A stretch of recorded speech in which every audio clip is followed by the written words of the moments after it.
Do you think that the CIA has just been asleep while Israel has been infiltrating their Senate and their Congress and their president? Do you really think that the CIA was just asleep at the wheel while the Mossad was like taking over, while Epstein was like entrapping all their politicians? Do you really think that that's what was happening?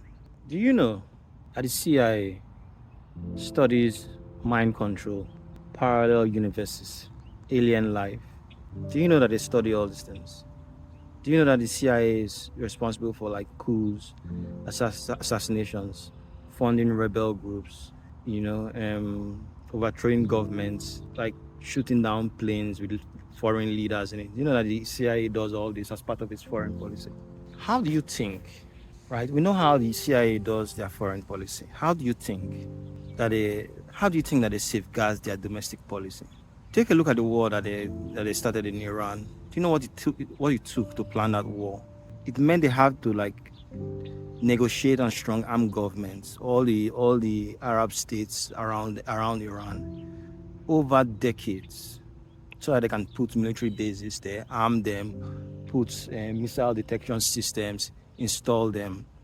This is a long-term project. They didn't think about Iran, or they're not thinking about China on the whim. Empire is not happenstance, right? They don't do it on the fly. So how do you think the CIA controls its domestic policy, right? While still managing to navigate the contradictions that it has set in place.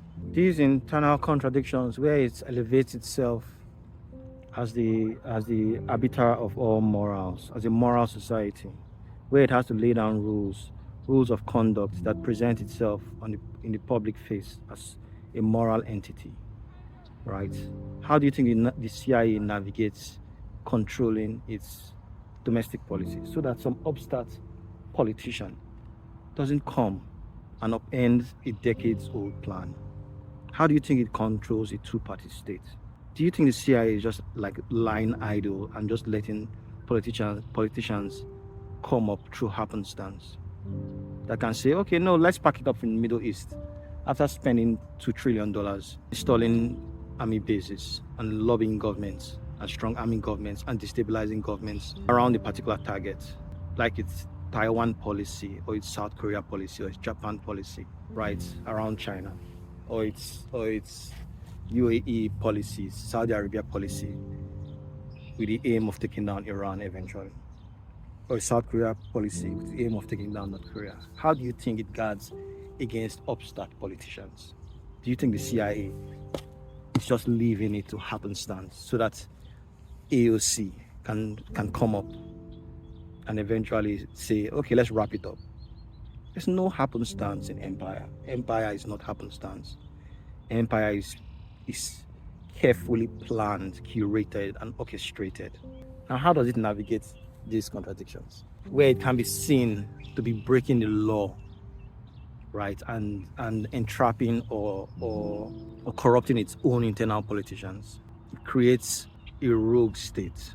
It creates a rogue state that it is firmly in control of, that it can put all the blame on it to say they are the ones doing it, not us. We're not breaking the law. We can't be entrapping our own politicians. We don't do things domestically. We only do them externally as part of foreign policy. And what rogue states are you seeing right now? Don't get sucked in to this whole idea of Israel. Don't get sucked into it. Israel is not wagging America. It's not even wagging the West. Israel is the attack dog of America, of the American empire, the Western hegemonic empire led by America. Israel is the attack dog. Who lined up? What are the countries who lined up to fund Israel? All the Western countries lined up to fund Israel. Israel doesn't have a manufacturing base. They don't have money. They could not do anything without the support they got from the West and they get from America. It's a Western empire. Anybody who is trying to push you into the whole these people control the world narrative, they are a paid operative, or they are just incredibly naive to have bought the propaganda. or they just don't want to believe that their European states or the American states are responsible for all the mayhem and suffering in the world. So Israel is the scapegoat. It's not Israel. Don't let anybody pull you into this anti-Semitism. Don't let anybody pull you. Nobody's saying like Israel is not like responsible for all the crimes and heinous things that they've done. Like they are, but it's not Israel that is. Israel is the psyop. Israel is literally the psyop. Do you know who is responsible? It's the defense contractors. It's Walmart. It's Microsoft. It's Google. It's corporations. It's literally corporations. If you check the funding for lobbies, Israel is not even the biggest lobby. It's business corporations. It's Facebook. It's Meta. It's Walmart. It's Microsoft. It's the corporations who are out of control. It's not Israel. It's not Israel's foreign policy that is taking precedent.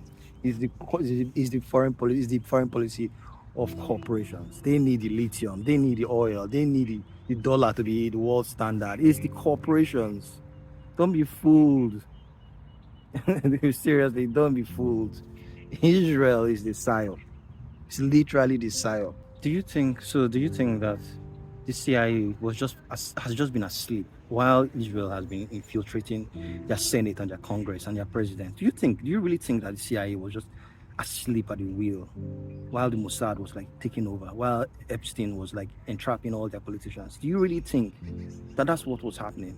If you think that, then you are incredibly naive. The CIA that studies mind control, that overthrows governments, that funds rebels, that assassinates presidents, you think they were asleep? Why are they not saying anything? Why are they not like trying to combat the takeover of their government? It's because they are the ones in charge. It's them. It's not the other way around. It's not. Why do you think they're trying to integrate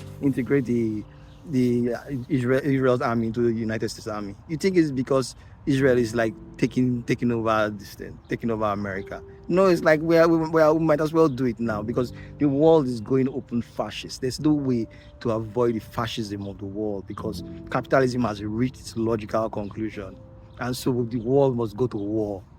And so it's like, well, we cannot keep battling these people about funding, so we might as well integrate them into the army. It's the corporations that are your enemy. You literally have to start maximally disrupting corporations by attrition, by boycott, by outright action. Do you get? It's the corporations.